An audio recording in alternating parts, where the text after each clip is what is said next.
दर्शक बंधु यही गुरुत्वपूर्ण कथागुड़िक आपण मानकर टिके मूल्यवान समय देकी निश्चय शुणु।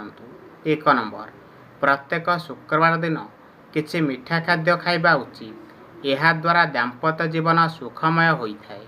2 नंबर, प्रत्येक अमावास्या दिन घर एवं बेडरूम भल भाव सफा करने उचित। यह द्वारा नकारात्मक शक्ति दूर होइथाए।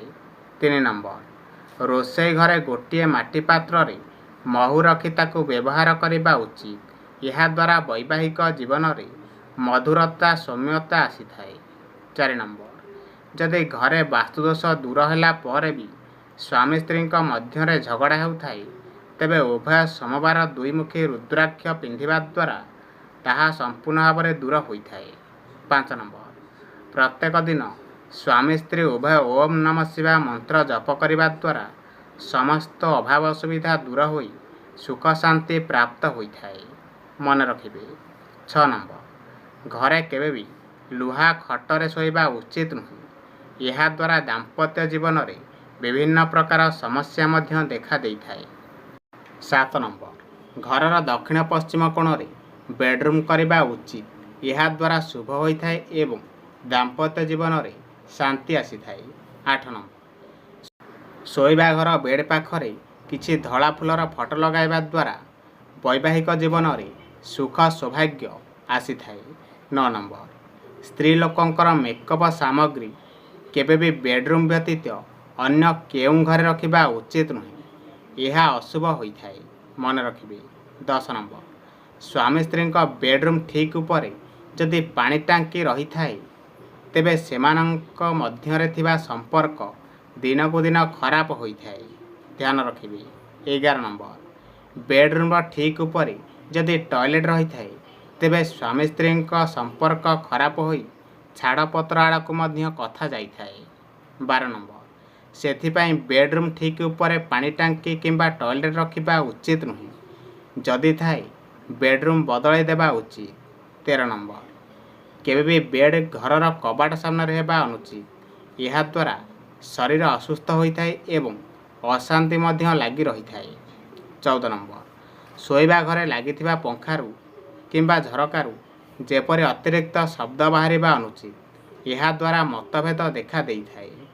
15 नंबर, बेडरूम रे कार्ड रेड ब्लैक ब्लू एवं ग्रे इत्यादि रंग व्यवहार करने अनुचित एवं व्हाइट येलो पिंक किंबा क्रीम इत्यादि रंग करने द्वारा शुभ होइथाए।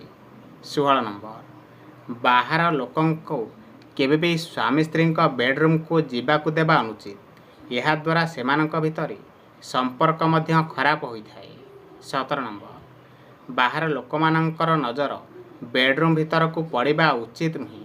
यह को मन रखिबे। यह द्वारा स्वामी स्त्री विभिन्न खराब कथार शिकार होइथांती। 18 नंबर, सूर्यास्त परे बेडरूम रे किछि समय लाइट जलाइबा उचित। यह मंगलकारी होइथाए एवं अर्थ चिंता मध्य कम होइथाए। 19 नंबर, बेडरूम झरका सबु बड़ हेबा उचित नुहे, छोट हेबा उचित। यह द्वारा परिवार लोकंक भितरे अविश्वास देखा देइथाए। ध्यान रखिबे। 20 नंबर, घरे रोषेई करि सारिबा परे किछि खाद्य प्रथमे वास्तु देवता को समर्पण करी गाय को खुआइले मंगल होइथाए। 21 नंबर, सबुबले ध्यान रखिबे बेडरूम रे टीवी कंप्यूटर इत्यादि विद्युत उपकरण रखिबा अनुचित। यह अमंगलकारी होइथाए घर पाई। ध्यान रखिबे। 22 नंबर, ठाकुर घरे पुराना जिनिष किंबा बेकारिया जिनिष रखिबा अनुचित। यह द्वारा आर्थिक एवं शारीरिक समस्या मध्य देखा देइथाए। यह को नजर रखिबे। 23 नंबर, घरे जदि जोता चपल आपण माने एठी सेठी फोपाड़ी दउचंती किंबा अव्यवस्थित भाव में न रखे तेबे परिवार लोकंक भितरे कलह मध्य देखा देइथाए। 24 नंबर, घर कौनसी गुरुत्वपूर्ण कार्य बाहर को जीवा समय रे जदि दही खाइले शुभ एवं मंगलकारी होइथाए। 25 नंबर, जदि राति रे निद हेउ न थाए मन रखिबे दक्षिण दिग को आपण माने मुंड करि सोइबा उचित। यह द्वारा चिंता दूर होइथाए एवं भल निद मध्य होइथाए। 26 नंबर, पिला मानकर निद जदि राति रे बारंबार भांगुथिबार देखुचंती ତେବେ ରୁମ୍ରେ ହାଲକା ୟେଲୋ ଲାଇଟ୍ ଲଗାଇବା ଉଚିତ। 27 ନମ୍ବର, ଘରେ ଯଦି ପୋଷା ପଶୁ କିମ୍ବା ପକ୍ଷୀ ରଖୁଛନ୍ତି ତେବେ ଉତ୍ତର ପଶ୍ଚିମ କୋଣ ବା ବ୍ୟାବ କୋଣରେ ରଖିବା ଉଚିତ, ଏହାକୁ ମନେ ରଖିବେ। 28 ନମ୍ବର, ଭୋଜନ କରିସାରିବା ପରେ କେବେ ବି ଅଇଁଠା ଥାଳି ହାତରେ ଧରିକି ଅଧିକ ସମୟ ରହିବା ଉଚିତ ନୁହେଁ, ଏହାଦ୍ୱାରା ଆର୍ଥିକ ଚିନ୍ତା ବୃଦ୍ଧି ହୋଇଥାଏ। 29 ନମ୍ବର, ନିଜର ପୂର୍ବପୁରୁଷଙ୍କର ଫଟୋ କେବେ ବି ଠାକୁର ଘରେ ରଖିବା ଉଚିତ ନୁହେଁ, ଏହା ଘରର ଦକ୍ଷିଣ କାନ୍ଥରେ ଲଗାଇବା ଉଚିତ। 30 ନମ୍ବର, ରାହୁକାଳ ସମୟରେ ପଇସା ରଖୁଥିବା ଆଲମାରିରେ ଖୋଲିବା ଉଚିତ ନୁହେଁ, ଏହାଦ୍ୱାରା ଧନହାନି ହୋଇଥାଏ, ତେଣୁ ଧ୍ୟାନ ରଖିବା ଉଚିତ। 31 ନମ୍ବର, ଘରର ମଝି ସ୍ଥାନକୁ ବ୍ରହ୍ମସ୍ଥାନ କୁହାଯାଏ ଏବଂ ଏହି ସ୍ଥାନରେ କେବେ ବି ଭାରୀ ଜିନିଷ ରଖିବା ଉଚିତ ନୁହେଁ, ଏହାଦ୍ୱାରା ଅଶାନ୍ତି ଦେଖା ଦେଇଥାଏ।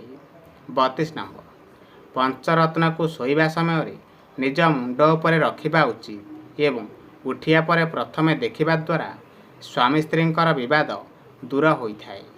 33 ନମ୍ବର, ଗୋମତୀ ଚକ୍ରକୁ ଲାଲ ସିନ୍ଦୁର ଡବା ଭିତରେ ରଖିବା ଦ୍ୱାରା ପତି ପତ୍ନୀ ବିବାଦ ଦୂର ହୋଇ ସୁଖ ସମୃଦ୍ଧି ପ୍ରାପ୍ତ ହୋଇଥାଏ।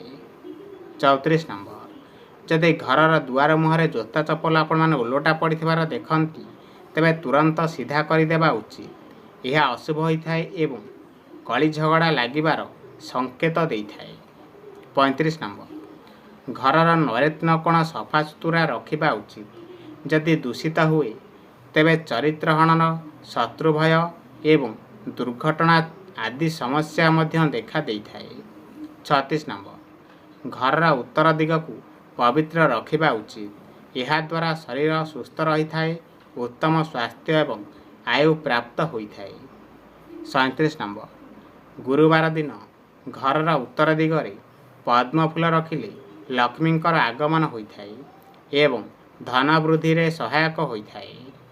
38 ନମ୍ବର, ଦର୍ଶକ ବନ୍ଧୁ, ଘରେ କେବେ ବି ପ୍ଲାଷ୍ଟିକ ଫୁଲ ରଖିବା ଉଚିତ ନୁହେଁ, ଏହାଦ୍ୱାରା ନକାରାତ୍ମକ ଶକ୍ତି ବୃଦ୍ଧି ପାଇଥାଏ ଏବଂ ସମସ୍ୟା ମଧ୍ୟ ଦେଖା ଦେଇଥାଏ। 39 ନମ୍ବର, ସବୁବେଳେ ମନେ ରଖିବେ ଗ୍ରହମାନଙ୍କର ଶୁଭ ଦୃଷ୍ଟି ପ୍ରାପ୍ତ କରିବା ପାଇଁ ହେଲେ ଘର ପୋଛା ଲଗାଇବା ସମୟରେ ଟିକେ ହଳଦୀ ପାଣିରେ ମିଶାଇବା ଉଚିତ। 40 ନମ୍ବର, ଯଦି କୌଣସି ଇଣ୍ଟରଭ୍ୟୁ ଦେବାକୁ ଯାଉଛନ୍ତି ତେବେ ଲାଲ କିମ୍ବା ହଳଦିଆ ରଙ୍ଗର ରୁମାଲ ପାଖରେ ରଖିଲେ ଶୁଭ ଫଳ ମିଳିଥାଏ। 41 ନମ୍ବର, ଘରର ଉତ୍ତର ଦିଗରେ ବଡ଼ ଆଇନା ଲଗାଇବା ଦ୍ୱାରା ଆତ୍ମବିଶ୍ୱାସ ବୃଦ୍ଧି ହୋଇଥାଏ ଏବଂ ନୂତନ ଅବସର ପ୍ରାପ୍ତ ହୋଇଥାଏ। 42 ନମ୍ବର, ଘରର ଦକ୍ଷିଣ ପଶ୍ଚିମ ଦିଗରେ ପରିବାର ସଦସ୍ୟଙ୍କର ମିଳିତ ଫଟୋ ଲଗାଇବା ଉଚିତ, ଏହାଦ୍ୱାରା ଶାନ୍ତି ପ୍ରାପ୍ତ ହୋଇଥାଏ। 43 ନମ୍ବର, ଘରେ କେବେ ବି ନୈରାଶ୍ୟଜନକ ଛବି କିମ୍ବା ଉଦାସୀନ ଛବି ଲଗାଇବା ଉଚିତ ନୁହେଁ, ଏହାଦ୍ୱାରା ନକାରାତ୍ମକତା ବୃଦ୍ଧି ହୋଇଥାଏ, ମନେ ରଖିବେ। 44 ନମ୍ବର, ଘରର ଡ୍ରଇଂ ରୁମ୍ରେ ସାଧୁସନ୍ଥ ମହାତ୍ମାଙ୍କର ଫଟୋ ଲଗାଇବା ଦ୍ୱାରା ପରିବାର ସଦସ୍ୟଙ୍କ ଭିତରେ ଏକତା ବୃଦ୍ଧି ପାଇଥାଏ ଏବଂ ଜୀବନରେ ମଧ୍ୟ ଉନ୍ନତି ହୋଇଥାଏ। 45 ନମ୍ବର, ସପ୍ତାହକୁ ଥରୁଟିଏ ଘରେ କର୍ପୂର ଜଳାଇବା ଉଚିତ, ଏହାଦ୍ୱାରା ଅଶୁଭତ୍ୱ ଦୂର ହୋଇ ସୁଖ ସମୃଦ୍ଧି ବୃଦ୍ଧି ପାଇଥାଏ, ମନେ ରଖିବେ। ଦର୍ଶକ ବନ୍ଧୁ, ଯଦି ଏ ଭିଡ଼ିଓ ମାଧ୍ୟମରେ ଆପଣମାନେ କିଛି ବି ଶିଖିବାକୁ ପାଇଛନ୍ତି ତାହେଲେ ଏ ଭିଡ଼ିଓ ଗୋଟେ ନିଶ୍ଚିନ୍ତ ଭାବରେ ଲାଇକ୍ କରନ୍ତୁ, ଆଉ ଚ୍ୟାନେଲରେ ନୂଆ ହୋଇଥିଲେ ସବସ୍କ୍ରାଇବ୍ ନିଶ୍ଚୟ କରନ୍ତୁ।